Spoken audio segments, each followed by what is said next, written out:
and welcome to the MOOBment. Thank you for joining us today. We have a great, very fun show for you. I am Laurie Ann, and I'm your host of the MOOBment.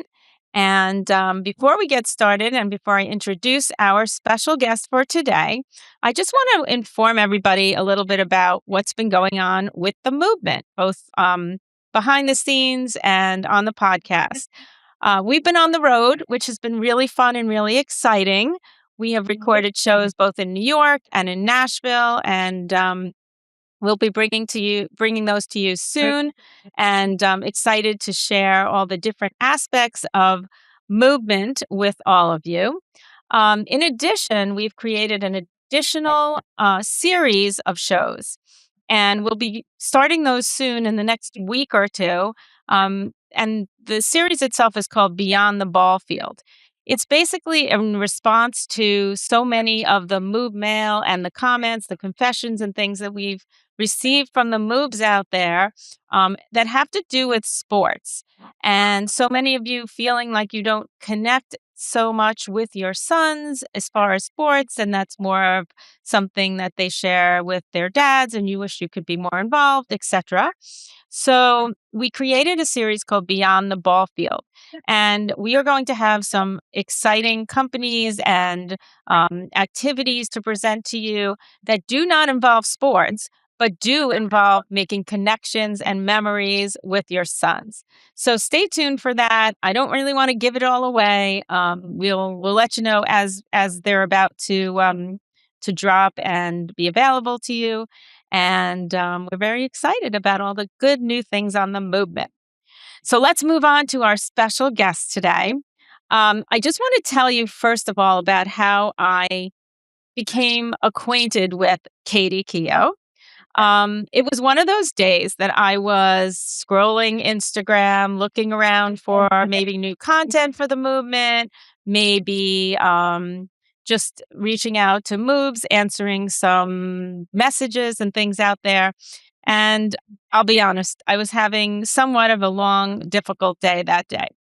And I came across this reel that who knows why they pop up when they do.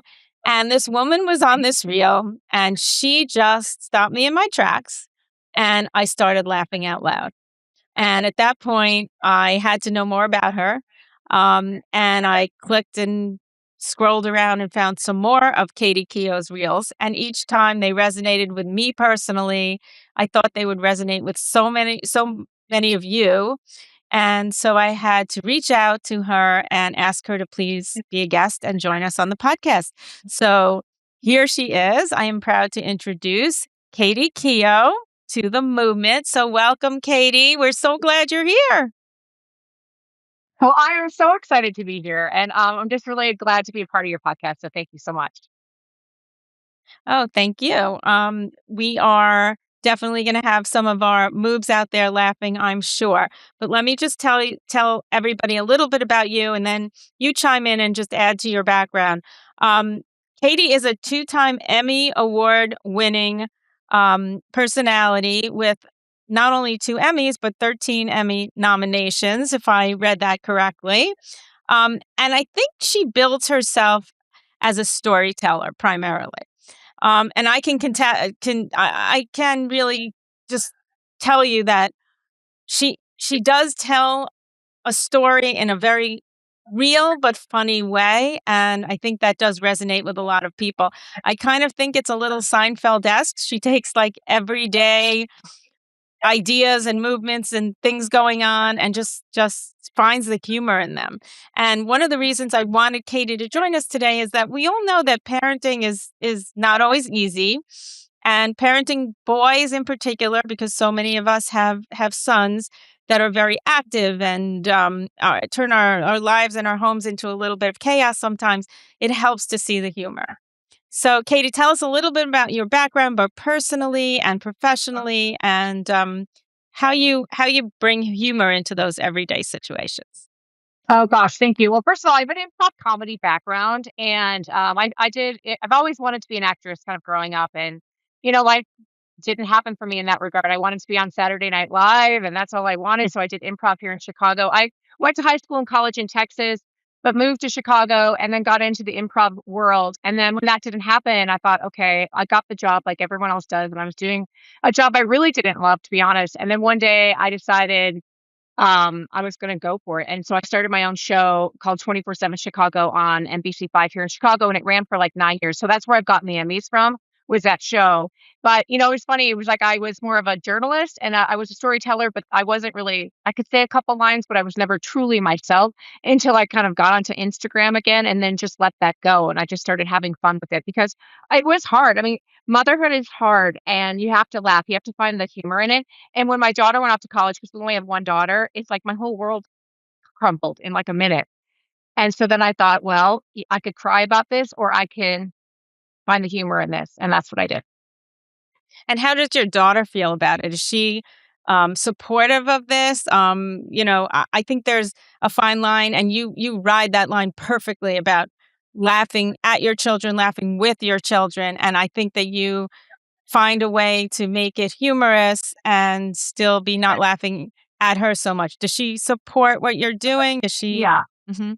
Yeah, I mean, I've been doing TV for a long time, so she knows this has always kind of been my life a little bit. But in terms of Instagram, a lot of her friends from high school follow me. So there have been many times when she tells me to take a video down or if I embarrassed her. I think in the beginning I did a little bit, but now I make it an effort not to. And if I feel like in any way she might be embarrassed, I let her see the video first and then she approves it and I move forward. Because at the end of the day, I never want her to be embarrassed and I want her to be proud of me. And I'm sure she's very proud of you. I am sure. Um, I'm sure of that. So let's talk about the fact that you're an empty nester now, and I guess from what you have said, you see the humor as like a coping mechanism with as far as changing your life right now, and I always say looking at seeing the jar half full as opposed to half empty. Yeah. Yeah. Well, I definitely feel like I try to look at life and I try to teach my daughter to look at it as half full or always to be half full as opposed to being half empty.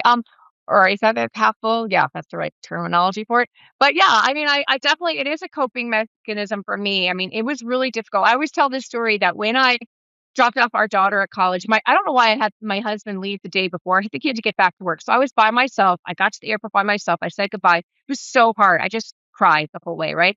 So as I'm like, getting into the car, I'm like, oh, I should make a video out of this. This is actually kind of funny. But I truly was in, like, I should tell, I can show you the video and I can post it somewhere, but it truly was me crying and I didn't know what else to do. So then I'm like, I'll make this funny. And that's how I deal with things in life. When I got home, I went upstairs and I thought, do you leave their door open or do you close their bedroom door? Right. And it was this moment of true, I didn't know what to do. And so I made a video of it. And that's kind of when I started finding all these women because they were like, oh my gosh, I was feeling the same way. What do we do? I'm like, I don't know. What do we do? And then all these women started chiming in of like, you close it, you open it, and it's like, so to me, I try to find real moments that are that sometimes they're hard moments. And I try to find the humor in that. And I think we don't realize, like maybe you did start to realize when you're feeling something, chances are other people are feeling it too.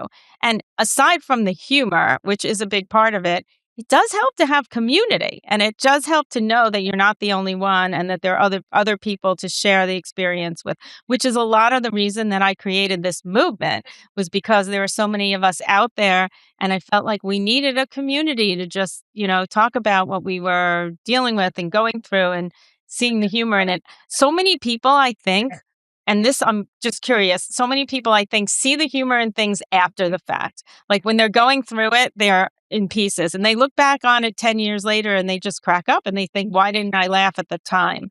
How are you able to do that? How are you able to like laugh and find the humor in the given moment?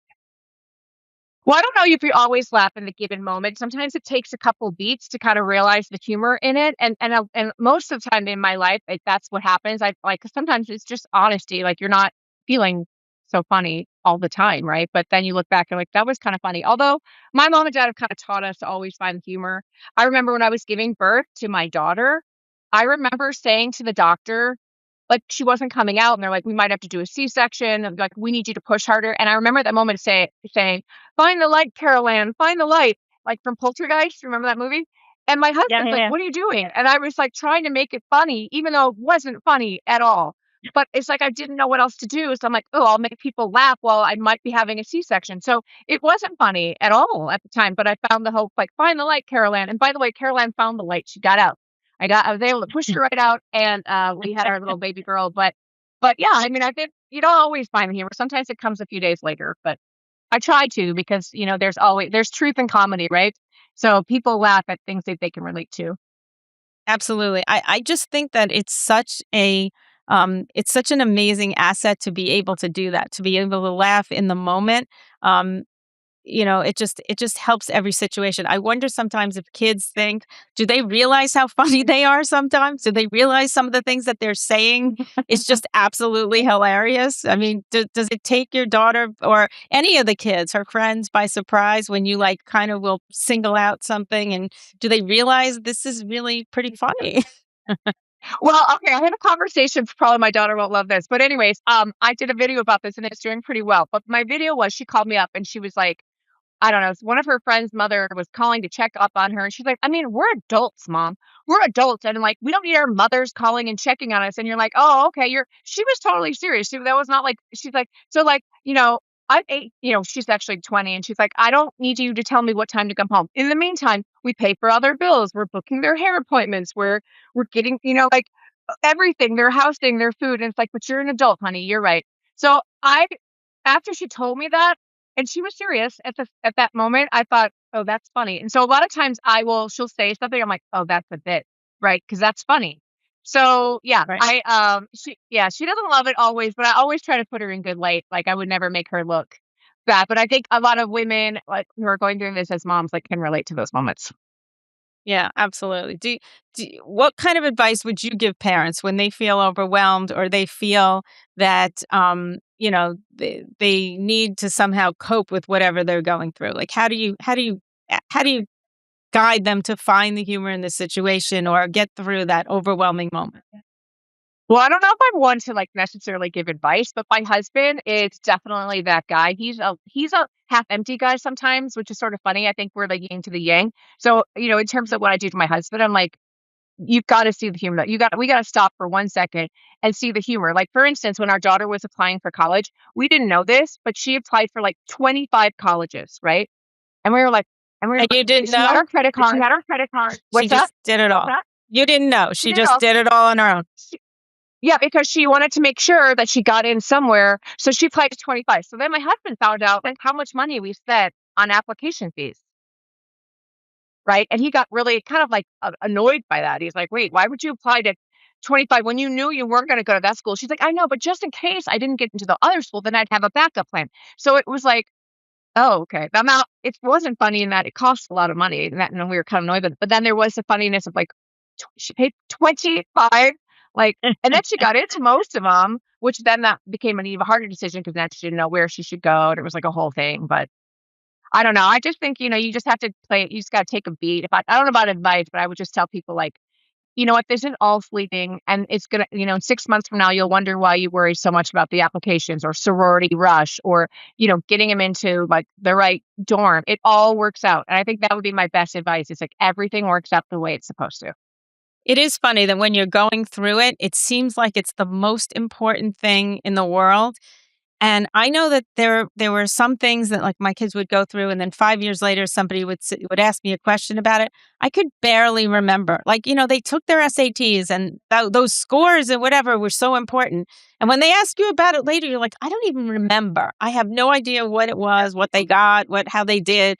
It seems so important at the time, but I think sometimes if you can step back and find the humor or just see what's really important, you can kind of let go of that anxiety a little bit. Yeah, that's great. That's true. Yeah, So great. I actually wanted to talk to you also because in on this show we talk about pivoting sometimes and how, as a mom in particular, you generally have to go with the flow and you sometimes have to pivot. And now as an empty nester, something that I went through myself. You find that you really do have to kind of maybe reinvent yourself, find a new normal, pivot a little bit. And so tell us, you started out in travel, right? Talking mostly about travel. And I think you wrote, I'm going to see my little notes here, um, on your website, you wrote, let's see. You hold on. I'm going to find it here.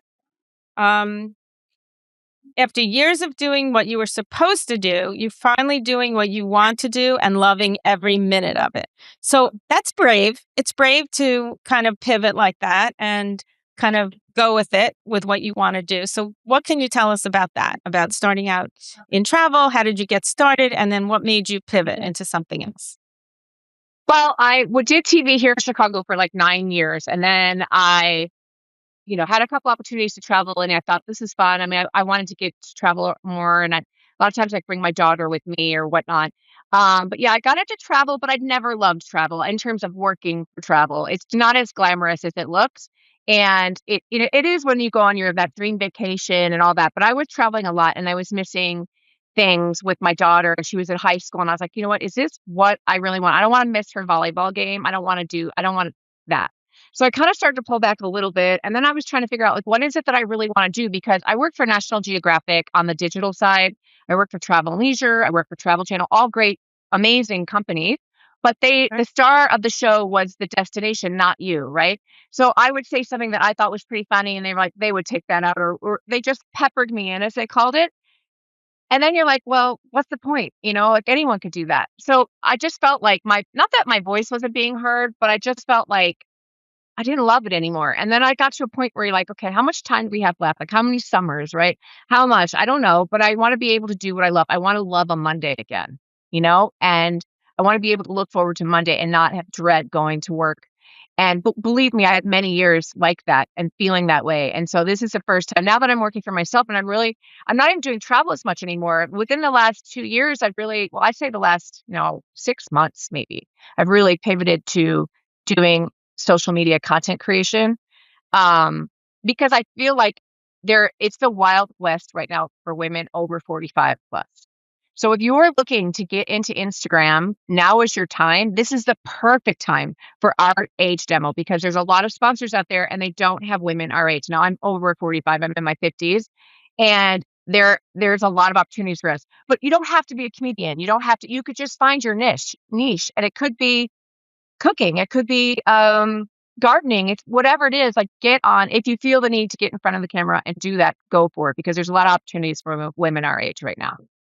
So tell us for our listeners who are interested, because, I was somewhat in your situation as well. I found myself not only as an empty nester, but my children started having children of their own. And, as much as I am very involved in their lives and I'm grateful to be involved with my grandchildren, I needed that me time, that something of my own, so that we had a healthy distance relationship and so forth. So I started a podcast because why not? So how would you tell people if they're looking for that something and they have an inkling maybe of what it is?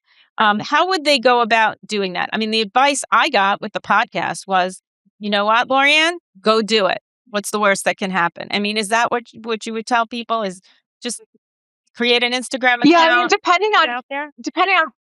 like one of my best friends, like, the last thing she wants to do is get on Instagram. That's like her personal hell, right? She's like, no, thank you. I don't want people knowing about my life like you do, all of that. So I think it depends on what you want. But I think if you don't want to be on camera, and but you love gardening, like, find gardening groups around your area, or I think it's so important to connect with women, like-minded women like you, right? Maybe you could talk about that, or there's a group in your community that you can get together. So you can find that a lot of times on Facebook group, or Instagram.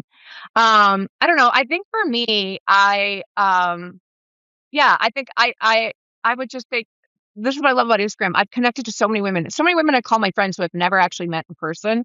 So I feel like Instagram has been such a great tool, or Facebook, to, like, just connect with our people.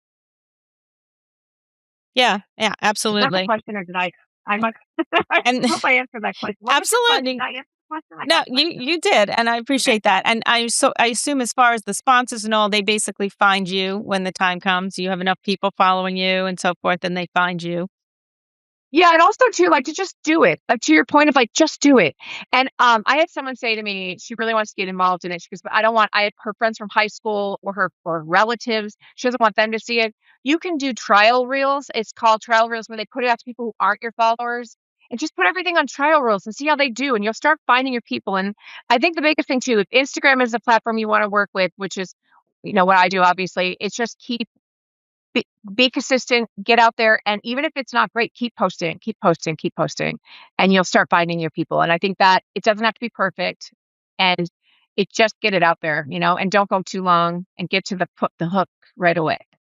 Right, and you find your voice too. I know, I Yeah. remember the very first episode that I would probably never air, that I did of this podcast, and I had a little script here, and I kind of prepared for like 20 hours and realized the better thing to do is just sit down and have a conversation with Catie Keogh and see what's on my mind. And sometimes it takes time Yeah. to find your voice, to find your niche. So that's great advice to just do it where, people don't even see it, and you can sort of test yourself and test the reactions and go for it. And I tell moms, That comment that people have given me, yeah, they don't want their relatives seeing it, or they don't want to be judged.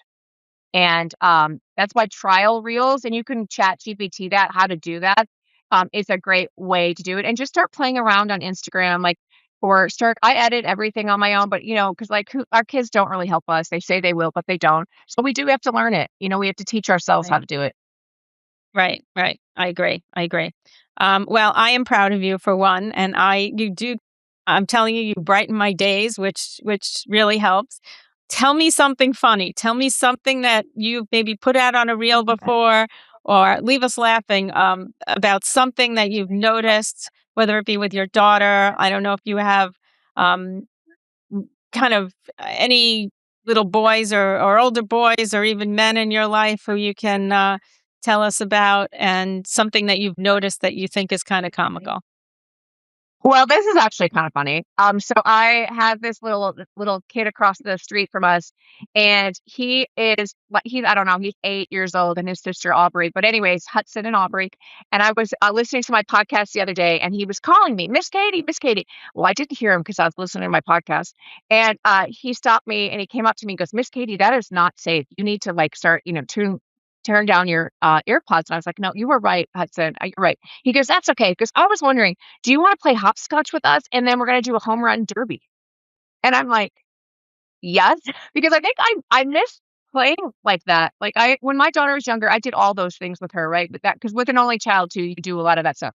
Anyway, so I'm like, okay, let me put the dogs away. He's like, bring the dogs, but I put the dogs away, and I go over, and Hudson has his home run derby set up. And I would have loved to have a little boy. I mean, we would have loved to have more children. I mean, we're so blessed with our daughter. I'm so thankful. But I just, there's something really sweet, and so he was giving me tips on how to play home run derby, and they all love that Savannah banana character or whatever that is. But that to me warmed my heart, and I brought him over treats, and I said, that's all I need. It's like, maybe it's like pre-grandma mode I was in, but I was like, oh my gosh, what little angels. And they always want to play with me. Like whenever I'm outside, like, Miss Catie, come over and do hopscotch. They're like, okay. I always say yes too, because it's like that kids bring such joy to our lives. And by the way, I hit 2 home run derbies. Of course, they were easy hits. He told me he went easy on his pitch for me, but yeah, but I truly treasure. That's great. Well, you know what? I think you are a grandma in training. You tell your daughter she get on the stick here and like make you a grandma sooner rather than later. I know. What's your grandma name, by the way? Do you have a grandma name like Glamma? I do. I am Nana, which, let me tell you, if I can give you some advice, Nana is not bad because it's one of the things they say first. Very easy to pronounce. So Nana. Okay. My mom was Nana. She was Nana. So my mom was Nana. But my girlfriends, I have girlfriends who are like, the kids call her Glamma, like glamour, Glamma, Mm-hmm. and I've heard Gigi, all that. So I have to think about my grandma name someday. So you can think about it all you want, but in the end, it's the grandchild that usually makes the decision. So, for example, my husband, he always wanted to be Grampsy, and the first one was born, and he, Grampsy, I'm Grampsy. And my grandson looked at him and said, Geeby. And we all just cracked up because he would not let go of Geeby. And to this day, we have 3 grandchildren. They all call him Geeby, and he has learned to absolutely adore it. And he is probably the only Geeby in the world. Oh, I love that. That happened with my niece too. She was the first child, and so she did. They were there, Nana and Papa, and that was it. Yeah. Yeah. So it's up to them. It's one of the perks of being the oldest one. So there you go. Yeah. There you go. Just before we move on to the next segment here, I wanted to just talk a little bit more about the social media. So we know that there's a lot of positives about social media. Do you find that there are any negatives about social media? Sometimes I think that, people put things out only when they're happy, when things are good, when they're, seemingly quote unquote perfect. So how do you navigate the social media? Because you're on social media a good amount, putting things out there. How do you kind of navigate that yourself and find the humor in the perfection, maybe to help people through it and teach them that nobody's perfect? Well, yeah, I mean, for sure. No, I mean, and I always say too, when you make a mistake, it's endearing. People will like you more for it. Nobody wants perfection. Nobody wants something overproduced. They just want to know you. And so just to be yourself would be something I would tell the people. It does not have to be perfect. And I always say, if it's not perfect, that's even better because that makes you relatable and human. And I think we have to get past as women. It's authentic, which is admirable. Yeah.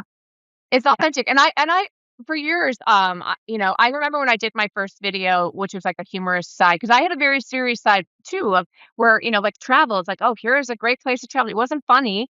And then when I started doing these funny things, I had a friend tell me, don't do that. That's not professional.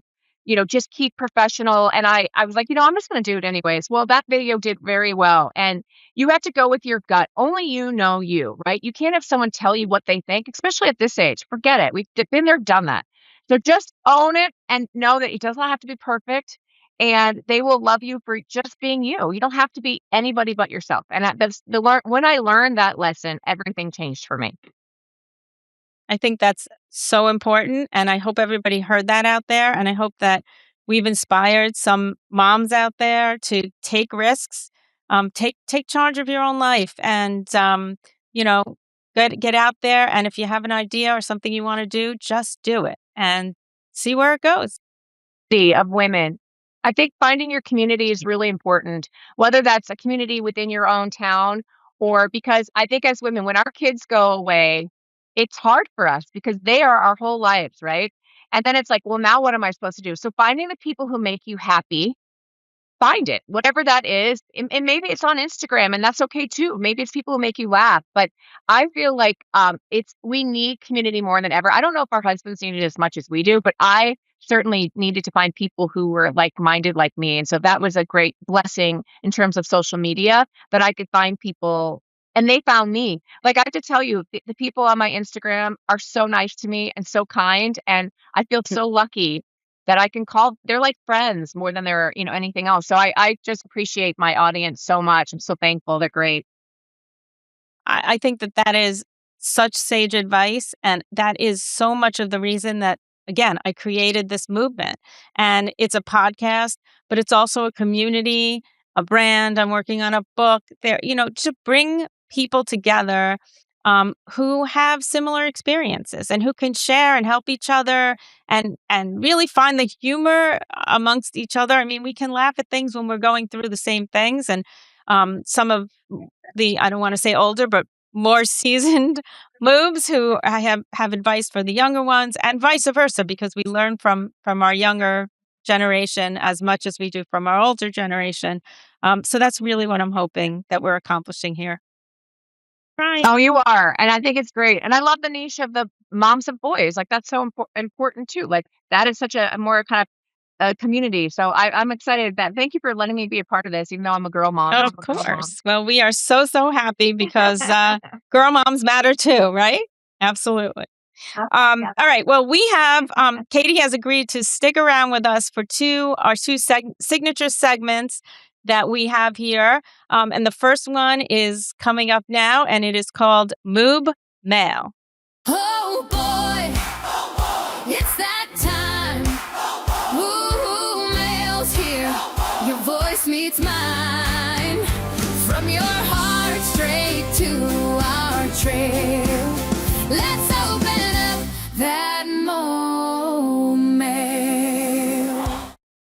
the first MOOB mail comes from Jessica. And Jessica does not tell us how many or how old her son is. So I'm going to encourage everybody, when you do write in, if you can just let us know the age of your children, gives us some sense in context for the question. But let's read what she wrote. She wrote, "My son is a great kid, but when I ask him about his day, I only get one-word answers like fine or good or nothing. How do you get boys to actually talk?" And I think this applies to, well, I don't know. Maybe it doesn't. Maybe girls just talk, and without, more so than boys. Having 3 boys, I know sometimes they don't just talk. I'm going to start this out by saying sometimes you get boys to talk when they're with other boys. So I would find that if I had other boys in my car, if I was driving carpool, or if I had other boys in my house, they'll talk amongst themselves and I pick up things that way. So that's a good way. But how do you think, Catie, is a good idea? I mean, do we use humor? Do we try to connect with them on some level? Or how do you think we get boys to talk? You're that funny humor-wise. I don't think we use humor. I think for me, and I was always told this because my daughters, I mean, I think girls are the same way. You getting them doing an activity, whether that's in the car, for us maybe shopping or walking, or just get him outside of like having to look directly at you. I think if you're walking side by side somehow somewhere, that is great because they open up a lot more when you're not like one on one, like asking them so many questions. And another thing too, my daughter says like I ask too many questions, right? Like don't so that's another thing too. But I think when they're making something, maybe you're cooking together, something like that, that's a good time to have them open up. Yep, I agree with that also. And I will tell you that as they get older and, older, out of college, that kind of age, whenever they're walking, they're on the phone, they're walking. That's when they generally check in. They're walking and talking. So, they'll check in on their own time when it's convenient for them. And I agree with you with the questions. It's really hard not to fire off the questions, but if you can somehow hold back a little bit, you get the answers in a more, regular kind of conversation. So. Yeah, oh, I love that too. Also, she calls us when she's walking to class. That's another good time. She tells me a lot when she walks to Right. class. Right. When they're walking and talking. Absolutely. And then it becomes just, it's not a grilling or anything like that. It's just an easier conversation. So, and definitely listen to the friends. So that helps as well, depending on how old your son is, Jessica. So anyway, thank you for that question. Our last signature segment here is called the Confession Corner. So it's time for the Confession Corner. Lean in close, have no fear. It's the confession corner, no judgment here. Okay, this confession came from Mary. Oh, I'm sorry. Yeah, Mary. Mary wrote, "I sometimes volunteer to drive." Oh, this is similar. "I sometimes volunteer to drive my son places just to have a few minutes alone with him. Half the time he's on his phone and he's barely talking to me, but still, I confess that I treasure every second." I can relate to that. I think that we, as we get older, really do learn to treasure the time with our children. We transition from when they're little and you're the caretaker to really sharing life with them and valuing their opinions and their judgments. So I understand what she's saying. What about you? Yeah, I've learned to like listen to my daughter's music more. So when we're in the car together, she has a playlist and she's really into music. And so yeah, we don't talk a lot as much as we're still connecting. So she's off her phone. And I think that's key in the car. So that's why if I put music on, her phone is like plugged in. So like she can't get on her phone when she's listening to music. So Sorry. it's nice just to kind of have that. That's kind of will be mine. Yeah. And I think it's right, Mary. Treasure those times because, they're your children and it's amazing to share with them. So I agree. Good one. Okay, well, before we sign off for another show today, I wanted to just bring up a couple of things. Catie, I don't know if you're familiar, but we actually have partnered with a company called Names for Good, and they are a company that makes bracelets. And I actually noticed recently, I don't know if anybody can see it out there, but I am wearing a MOOB necklace, which they make as well. So it's personalized jewelry, not only for MOOBs, but you can really, personalize them in any way you like. You can be a MOOG like Catie, a mother of only girls. And you can put your children's names or whatever it is that you'd like to put on these necklaces. I just wanted to bring up that you get 15% off if you use code MOOB, MOOB, and that all of their profits go to children's charities, which is what really resonated with me, and hence the name of the company, Names for Good. So Mother's Day is coming up. There are other holidays and things. So consider going out, supporting a children's charity, and still receiving something beautiful, giving something beautiful as a gift, and treat yourself, because it's really nice to treat yourself sometimes. So I'm going to let you know that. I'm also going to remind everybody to please, if you enjoyed the movement, if you loved our time here with Catie, go on to Spotify, Apple Podcasts, and review us. Give us a 5-star review, because in the podcast world, it helps an awful lot, and we totally appreciate it. I'm going to ask you to follow us on Instagram, on Facebook. Remember, we have a website, www.themoobment.com. Please look out on Instagram. Catie, is that the best place to really find you? CatieKeogh.com? Yeah, Instagram? Yeah. Okay, Instagram. I promise you will laugh out loud. So when you're done listening to this, go on to Instagram. It will pick up your day so much if you just search for Catie Keogh and give her your support. Follow her. I promise it will be great for everybody out there. And before I sign off, I'm going to say what I always say at the end of every podcast. Hug your boys, trust your instincts, and remember that where all boy moms belong, as well as those who love us, and mothers of only girls as well, is right here on the movement.